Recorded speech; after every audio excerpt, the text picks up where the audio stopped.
Find the dimensions of electric field, magnetic field and magnetic permeability mu naught.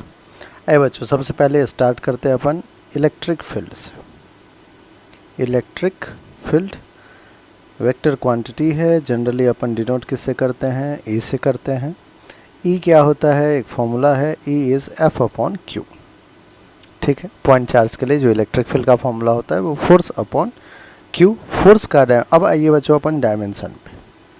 Dimension ई का चाहिए, dimension force का लिखिए, mass into acceleration mL/t-2 और charge Q का dimension आपको पता है, करंट से लिख सकते हैं I = Q/T।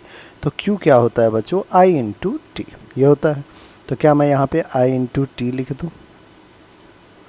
ओके, अब देखिए करंट I का जो डायमेंशन, एक्चुअली बच्चों हम डायमेंशन ही सारा लिख रहे हैं, तो आप ऐसे भी डिनोट कर सकते हैं और करंट के लिए एम्पियर ए भी डिनोट करते हैं डायमेंशन के फॉर्मूला में।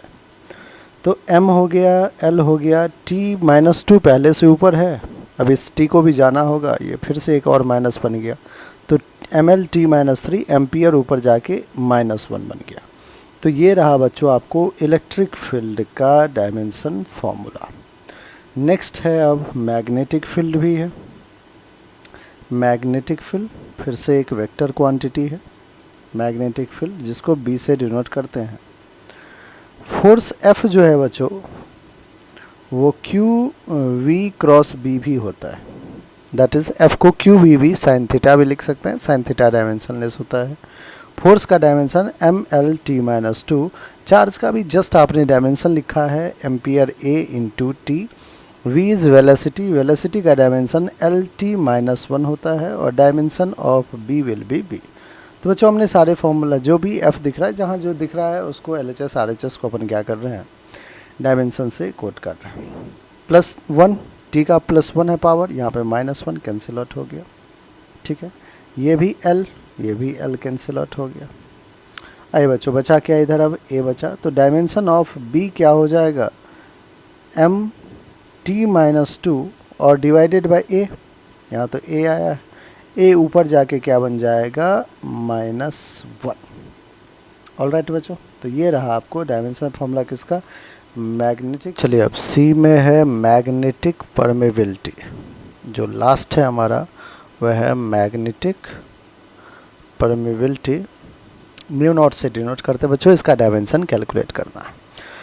तो मैग्नेटिक परमेबिलिटी म्यू नॉट अगर फाइंड करना है तो फॉर्मूला याद रखना है, B is mu naught Ni, where small n is number of turns per unit length. ठीक है ना बच्चों?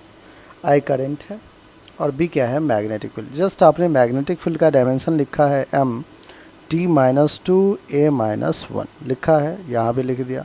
म्यू नॉट का डायमेंशन हमें चाहिए, n है number of turns per unit length है, इसलिए डायमेंशन L-1 आ गया। करंट I का डायमेंशन A से डिनोट कर रहे हैं बच्चों, तो यहाँ से आपको म्यू नॉट देखिए क्या आ रहा है, m/t-2 A-1 divided by L-1 A।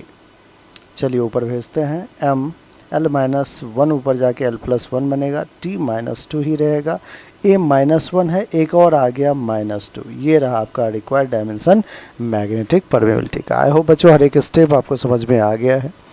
आप अगर और भी कोई दिक्कत, कोई परेशानी आती है तो आप कमेंट करके हमें ज़रूर बताएं।